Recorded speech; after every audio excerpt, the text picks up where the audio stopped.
Привет, друзья! Меня зовут Макс, мой никнейм КТ, Королевство 283. Я продолжаю свой блог касаемо юнитов, а именно войск. Мы разобрали уже юнит пехота, мы разобрали юнит осадные орудия. У меня есть реально что показать. Касаемо сборов, приемов, мы здесь немножко потестили варианты осад и защиты. Вот, это было просто нереально круто, прям вообще супер. И, конечно же, есть напутствие для моих друзей, которые играют со мной в королевстве. Но это будет следующий видос, а сегодня мы разберем стрельбища. Это здание лучников, и давайте мы перейдем и посмотрим, также разберем 4 юнита лучников. Это будет 12, 11, 10 и 9. Перейдем к 9 лучникам. 9 лучники являются так же, как я считаю, больше защитный юнит, хотя меня многие переубеждают, но мы сейчас попробуем разобраться в их навыках и посмотрим, какой же все-таки это юнит.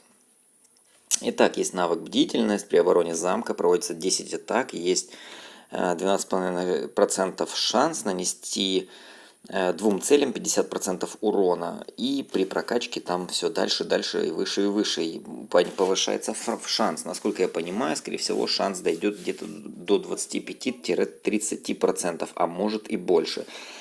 По факту он при обороне проводит 10 атак, то есть это вылетает 10 стрел, ну будем это, так сказать, обрисовывать, как это происходит, и он наносит двум целям хороший урон. В целом посмотрим, каким же целям он наносит.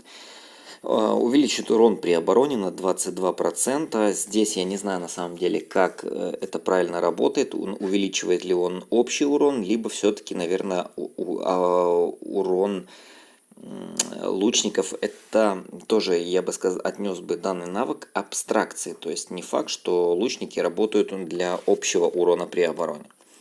Прицел, значит, обладает большой дальностью поражения и наносит 7% дополнительного урона грандагонам.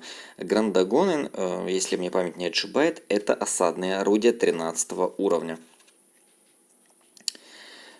Повышает повышение своей атаки на 13%. Если мы имеем атаку 98, то плюс 13% это еще в среднем где-то там 14 базовой атаки лучников. В большей степени все-таки я отнесу к тому, что, наверное, это защитный юнит. Я все-таки склоняюсь к этому. Давайте посмотрим, что у нас. Это, подождите, 9, 10 уровень лучников. Это раньше была просто великолепная игра лучниками. Они стреляли, убивали, но, к сожалению, сейчас это самый мертвый юнит. Но давайте посмотрим, какие навыки у него есть. При попадании по врагу есть 65% шанс дополнительной атаки уже по 5 целям и нанесения 22% урона. Здесь урон лучников в принципе хорош, то есть, как мы помним, да, у нас лучники довольно отлично отыгрывали 10 в атаке, 9 в обороне, 10 где-то даже в обороне когда-то играли. В целом, то есть процент шанса 65 очень хорош. Это лучше, чем 51 или 52%. По 5 целям. Все же идем дальше и посмотрим, по каким 5 целям он нанесет удар. 10,5% увеличения наносимого пехоте урона, в том числе воинам Верховного Легиона. Здесь не указано, возможно, не указано, я не знаю на самом деле, как это правильно сработает, но Верховный Легион – это все Т-13 войска. Соответственно, данный навык 10-х лучников будет поражать цели именно по 13-м войскам. Бонус к атаке для всех единиц, кроме пехоты. То есть, здесь очень странное описание. Здесь идет прокол. Значит, тут написано бонус к атаке для всех единиц, кроме пехоты. То есть, он атакует осады коней и лучников. И тут же 10% увеличения наносимого пехоте урона. То есть, скорее всего, он позволяет либо нанести пехоте урон, либо же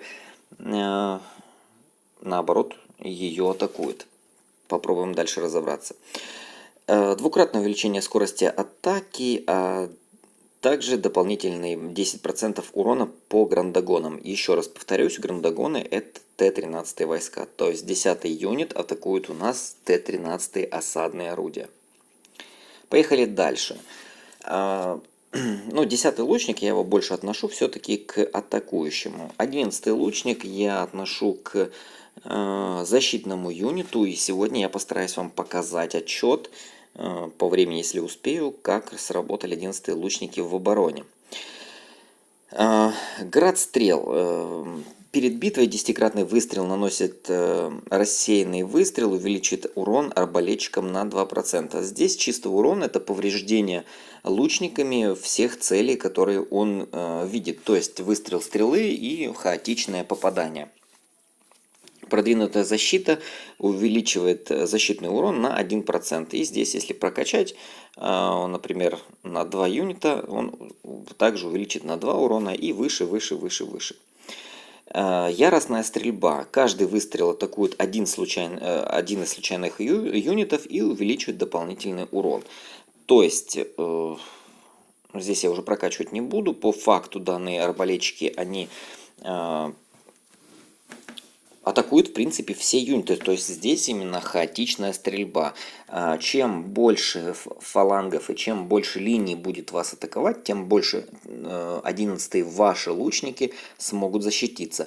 Здесь очень хорошая высокая атака, маленькое здоровье и средняя защита. Если сравнить, например, с юнитом 10, то атака реально превосходит. И, в принципе, и здоровье, и защита. Но давайте посмотрим, что же у нас. Так, мы разобрали, да, яростная стрельба. Ага, вот, и еще 4-й навык. Это увеличивает атаку арбалетчика на 20% и уменьшение получаемого урона. Такой стрёмный навык. Пройдем дальше и посмотрим, на что же у нас способны Асура-стрелок. Фух. Продвинутые исследования атаки. При попадании по врагу есть 66% шанс дополнительного атаки по 5 целям. В очередной раз, в принципе, показывает в том, что юнит лучники атакует 5 целей. Смотрите, друзья, если чисто из логического соображения, например, мы строим фаланги, это походы, марши из 5 юнитов. Когда идут в нападение 5 юнитов, лучники стреляют, если этот шанс срабатывает, то лучники атакуют эти 5 целей. Грандагоны, кавалерию, пехоту. Хотя лучники против пехоты не очень эффективны. Я думаю, что лучник сыграет против лучника, но в большей степени он поразит коня и осадные орудия. Продвинутый пробой. Увеличивает урон, наносимый всем видам войскам, исключая воинов со щитом, на 24%, включая Верховный легион. То есть, воины со щитом – это у нас, если я не ошибаюсь, в пехоте 10 уровень пехоты. Да и в целом вообще воин со щитом – это уровень защитной пехоты.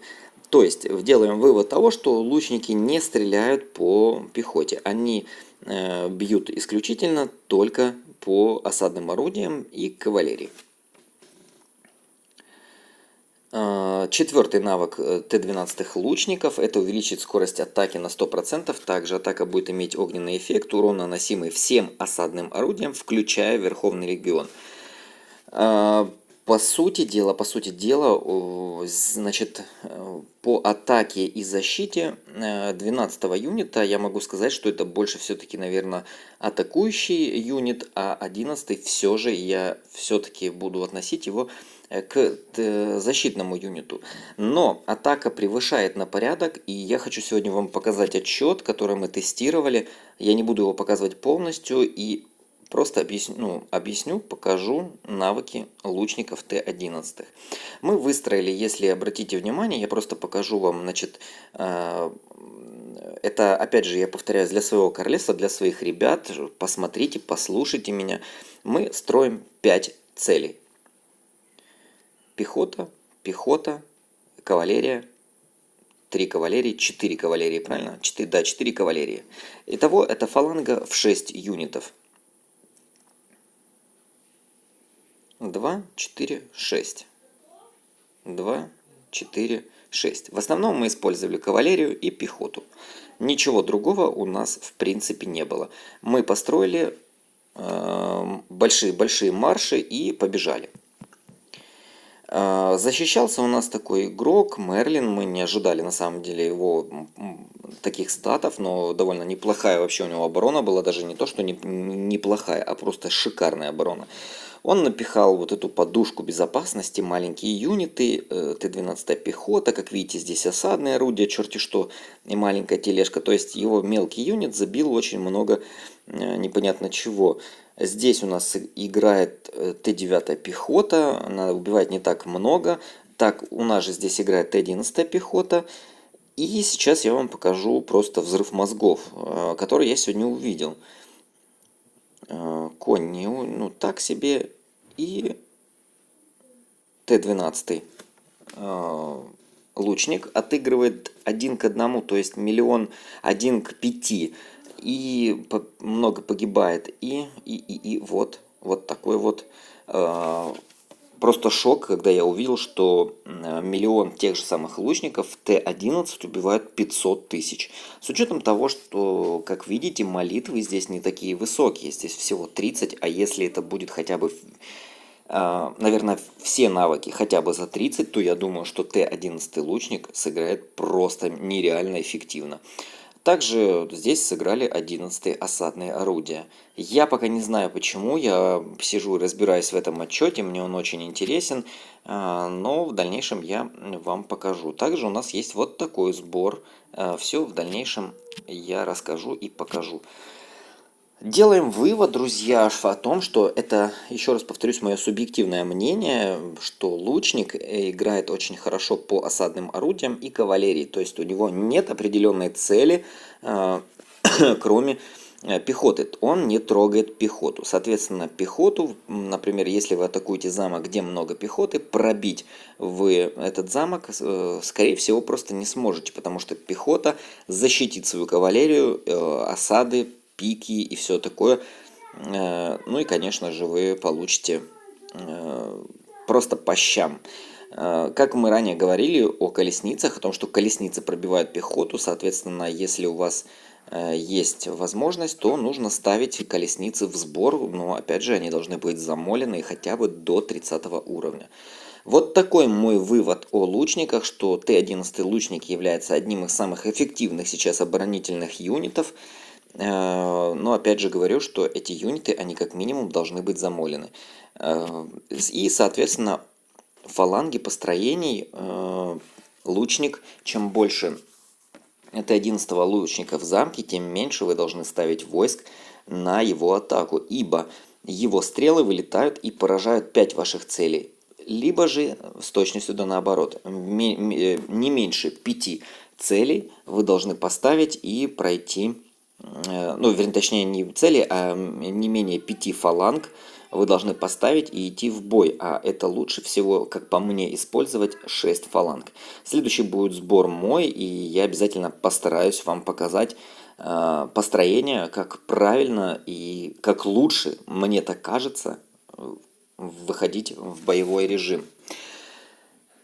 Еще раз подведу итог. Лучники в защите Т-11 очень эффективны при хороших молитвах, и лучник поражает цели, кавалерию, лучников и осадные орудия. У него нет четкой цели, он стреляет хаотично. Спасибо вам, друзья, если вам понравилось, подписывайтесь на канал, ставьте лайки в ожидании последнего видоса про кавалерию. С вами был Макс Коте, Королевство 283. Пока-пока.